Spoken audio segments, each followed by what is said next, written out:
ஜெய் ஸ்ரீமன்னாராயண. ஆண்டாள் திவ்ய திருவடிகளே சரணம். नीलातुङ्गस्तनगिरितटी सुप्तमुद्बोध्य कृष्णं पारार्थ्यं स्वं श्रुतिशतशिरसिद्धमध्यापयन्तीं स्वोच्छिष्टायां सृजनिगलितं या बलात्कृत्य भुङ्क्ते गोदा तस्यै नम इदमिदं भूय एवास्तु भूयः भूय एवास्तु भूयः. ఆండాళ్ దివ్య తిరువడిகளే శరణం. గోపికల యొక్క వైభవాన్ని తెలియజేస్తూ ఆనాడు రేపల్లెలో వాళ్ళు చేసినటువంటి ద్వాపర యుగంలో వాళ్ళు చేసినటువంటి వ్రతం గురించి వివరిస్తూ గోపికల యొక్క ప్రేమ ఎంత గొప్పదో చెప్తోంది మన ఆండాళ్ తల్లి. జ్ఞానులైనటువంటి వాళ్ళు ఆ విధంగా అంత ప్రేమని కలిగి ఉంటారు భగవంతుడి పట్ల అని.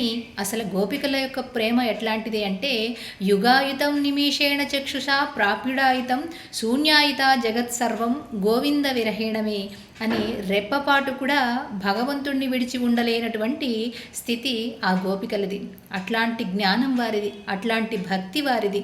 అట్లాంటి భక్తి ప్రపత్తులు కలిగినటువంటి ఒక్కొక్క గోపికని మేల్కొల్పుతూ మనకి కూడా అందులో పాలు పంచేటటువంటి ప్రయత్నం చేస్తోంది మన ఆండాళ్ తల్లి. ఈనాడు 12వ పాసురంలో 7వ గోపికని మేల్కొల్పుతూ ఉన్నారు. ఆ 7వ గోపిక యొక్క ఐశ్వర్యం ఏమిటో, ఆ ఐశ్వర్యంతో మనల్ని ఎట్లా భగవత్పరం చేస్తుందో తెలుసుకునే ప్రయత్నం చేద్దాం పాసురాన్ని అనుసంధానం చేసుకుంటూ. జై శ్రీమన్నారాయణ.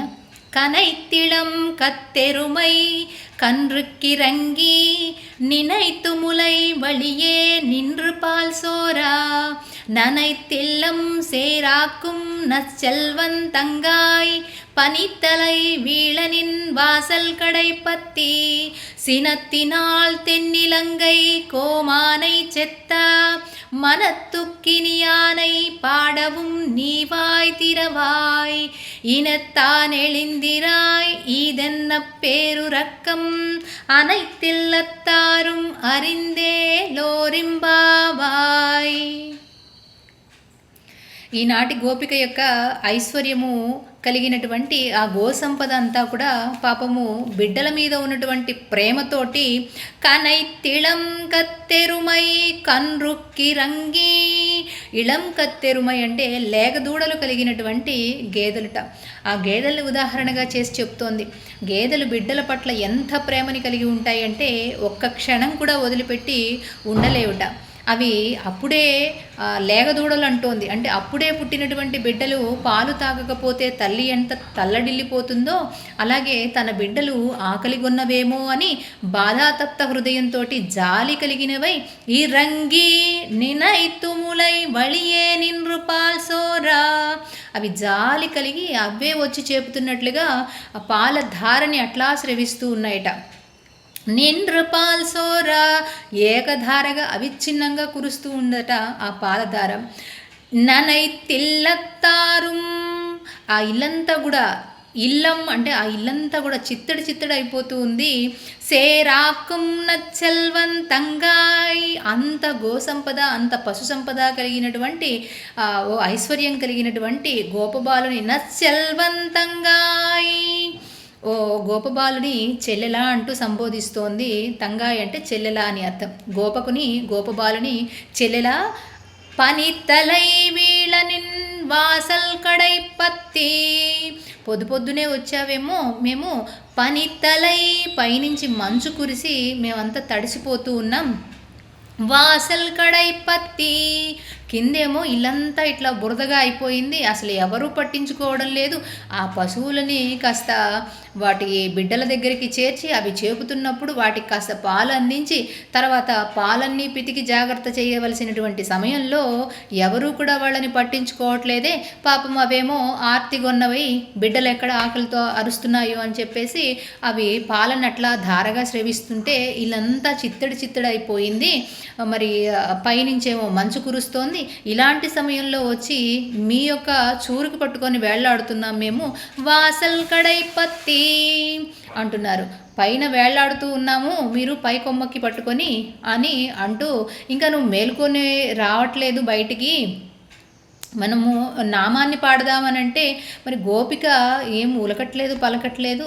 కృష్ణుడు కాకుండా పోనీ రామనామాన్ని చెబితే ఏమన్నా కాస్త కరిగి ఆయన జితక్రోధుడు కదా, అంటే ఎవరి మీద కోపం ఉండదు కదా. అట్లాంటి స్వామి నామాన్ని పాడితే ఏమన్నా, ఇప్పుడు కృష్ణనామంలో ఆకర్షణ ఉన్నప్పటికీ కూడా ఆయన ఆడపిల్లలంటే కాస్త చిలిపిగా ప్రవర్తిస్తాడు అనే ఒక టాక్ ఉంది కదా. మరి దానికోసం ఏమన్నా ఈవిడ కదలకుండా ఉందేమో అని, లేదు లేదు మేము రాముడి గురించి పాడతామని చెప్పేసి సీనత్తినాల్ తెన్నిలంగై కోమానై చెత్త, ఒక స్త్రీని వేధించాడని చెప్పేసి కోపగించుకొని ఆ అందమైనటువంటి సుందరమైనటువంటి తెన్ని ఇలంగై సుందరమైనటువంటి లంకా నగరానికి చేరి అక్కడ కోమానై చెత్త రావణాసురుణ్ణి సంహరించేసినటువంటి ఆ లంకాధీశుడైనటువంటి రావణుణ్ణి సంహరించినటువంటి మనత్తుక్కిని యానై, మనస్సుకి ఆనందం కలిగించేటటువంటి ఇటు రామశబ్దంలో కానీ కృష్ణ శబ్దంలో కానీ ఆనందమే ఆనందము. రామ అంటే రకారము అకారము మకారము ఈ మూడు కలిసినదే రామశబ్దము. రకారము రమయతి ఇది రామ అంటారు, అంటే ఆనందం కలిగించేటటువంటిది, ఆనందాన్ని ఇచ్చేటటువంటిది. ఆ మధ్యలో ఉన్నటువంటి అకారము ఈ రకారానికి మకారానికి మధ్యలో అనుసంధానం చేసేటటువంటిది. మకారము అంటే ఈ జీవాత్మకి పరమాత్మకి మధ్యలో అనుసంధానం కలిగించేటటువంటి రామనామ శబ్దము మనల్ని తరింపజేసేది అయింది. అందుకే రామనామము తారక మంత్రము అంటారు. తారక మంత్రము కోరిన దొరికెను ధన్యుడనైతిని ఓరన్నా అని రామదాస్ వారు ఎట్లయితే పలికారో ఆ తారక మంత్రాన్ని మేము పట్టుకున్నాం. మనస్సుకి హత్తుకునేటటువంటి ఆ రామనామాన్ని మేము పలుకుతూ ఉంటే మనత్తుక్కిని యానై పాడవు, మనస్సుకి హత్తుకునేటటువంటి మనస్సుని హరించేటటువంటి మనోహరుడి గురించి ఆ రామచంద్రుడి గురించి సంపూర్ణమైనటువంటి కళలు కలిగినటువంటి శ్రీరామచంద్రుడి గురించి మేము పాడుతూ ఉంటే నీవాయ్ తిరవాయ్, నోరు తెరవేంటమ్మా మాట్లాడవేంటమ్మా, ఈదెన్న పేరు రక్కం, ఇదేం చోద్యమమ్మా కనీసం మాట్లాడట్లేదు ఒలకట్లేదు పలకట్లేదు. అనైతిల్లత్తారుం అరిందు ఏలోరింబావాయ్, పొద్దునే వచ్చి మేము ఇట్లాగా మాట్లాడటం నువ్వు లేపటం ఇదంతా ఊరి వాళ్ళందరూ కూడా చూశారులే మన భాగవతం, ఇంకా చాలు అరిందు, నీ గురించి తెలుసుకున్నారు మా గురించి తెలుసుకున్నారు, ఇంకా చాలు ఆపేసి బయటికి రమ్మని ప్రార్థిస్తూ ఉన్నారు. అయితే ఇక్కడ గోవులు గోపాలురు ఆ తర్వాత ఆ గేదెలు ఇచ్చేటటువంటి పాల గురించి అమ్మ వర్ణిస్తూ ఇది బాహ్యమైనటువంటి అర్థం కాదు, కేవలం ఇందులో నిగూఢమైనటువంటి అర్థం కూడా ఉంటుంది అని చెప్పుకున్నాం కదా. ఆ గేదెలు స్రవించేటటువంటి పాలు మనం ఆవుల్ని ఉదాహరణగా తీసుకొని మొట్టమొదటి చెప్పుకున్నాం. ఆచార్యులైనటువంటి వాళ్ళు పాలని అంటే పాల వంటి జ్ఞానాన్ని మనకి ఇవ్వాలి అంటే అరణ్యములైనటువంటి శాస్త్రజ్ఞానాన్ని అంతా కూడా వంట పట్టించుకుంటారు అని. అలాగే ఇక్కడ స్రవిస్తున్నటువంటి గేదె పాలు ఏమిటంటే జాలి కలిగినవే. మన మీద ఆచార్యులు ఎప్పుడూ కూడా జాలిగొన్నవారై ఉంటారట. అవి ఎట్లా అయితే అంబా అని అరుస్తూ ఉంటాయో ఆ దూడలు, మనం కూడా ఇంకా చెప్పండి అని అడగాలట. అడిగినప్పుడు చక్కగా మన మీద ఆ పాల ధారని కురిపిస్తారు వాళ్ళు. అంత ఉదాత్తతని కలిగి ఉంటారు, వాళ్ళలో దాచుకోలేరు. ఇప్పుడు ఎట్లా అయితే ఆ గేదెలు నిండినటువంటి పొదుగుతో ఉన్నాయో అవి పిల్లలు పాలు తాగట్లేదే అని బాధపడి అవి వచ్చి చేపుతున్నాయి అనుకుని అవే స్రవిస్తున్నాయట. అలా మన మీద జాలి కలిగి ఉన్నటువంటి ఆచార్యులు ఆ జ్ఞాన సంపదనంతా కూడా ఇస్తూ ఉంటారు. అట్లాంటి గోపికట, అట్లాంటి వంశంలో చెందినటువంటి గోపికట ఈ గోపిక. అందుకనే మన అమ్మ వెళ్ళి మేల్కొల్పుతూ ఉంది. అలాగే కిందంతా చిత్తడైపోయింది, పైనుంచేమో మంచు కురుస్తోంది, మధ్యలోనేమో భగవన్నామస్మరణతో మా మనసులు చిత్తడైపోయాయి అంటున్నారు కదా. ఇందులో మన ఆండాళ్ళ తల్లి చెప్పేది అంతేనండి. సాధారణంగా కూడా నేల మీద వర్షం కురిసిందనుకోండి, గట్టిగా ఉన్నటువంటి నేల మీద వర్షం కురిస్తే కాస్త మెత్తబడుతుంది. కానీ చిత్తడి ఎప్పుడవుతుంది? ఒక 4 వాహనాలు అటు ఇటు తిరిగి లేదా మనుషులు అటు ఇటు తిరిగితే ఆ నేల చిత్తడవుతుంది. అంతే కదా. ఇక్కడ మన ఆండాళ్ తల్లి ఆ పాలధారతోటి అంతా చిత్తడైపోయింది అని చెప్తోంది. అంటే ఆ జ్ఞాన సంపదతోటి నేల భాగమంతా కూడా చిత్తడి అయ్యింది. మా మనసులు కూడా అట్లా భగవన్నామ స్మరణతోటి చిత్తడైపోయాయి.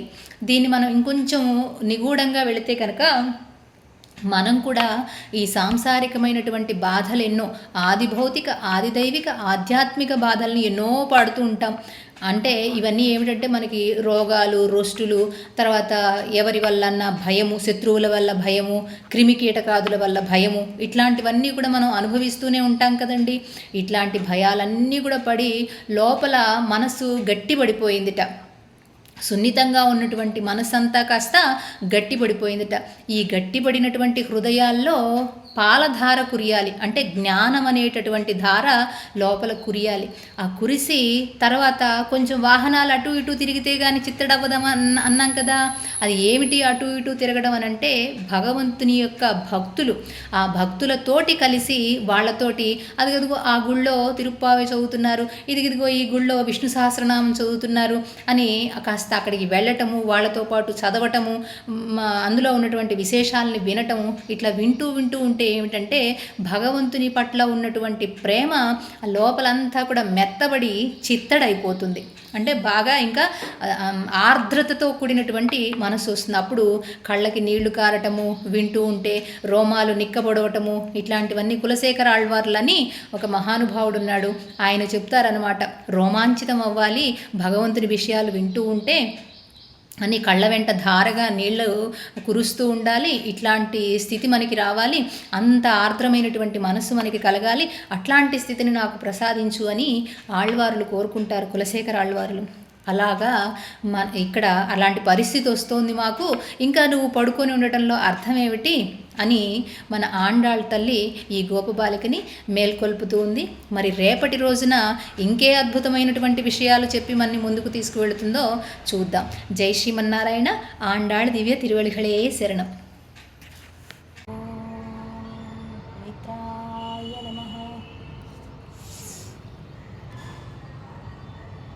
सूर्याय नमः. ॐ रवये नमः. ॐ भानवे नमः. ॐ खगाय नमः. ॐ पूष्णे नमः.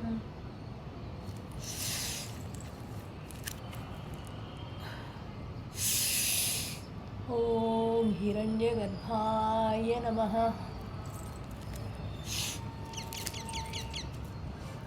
ॐ मरीचये नमः. ॐ आदित्याय नमः. ॐ सवित्रे नमः. ॐ आर्काय नमः. ॐ भास्कराय नमः.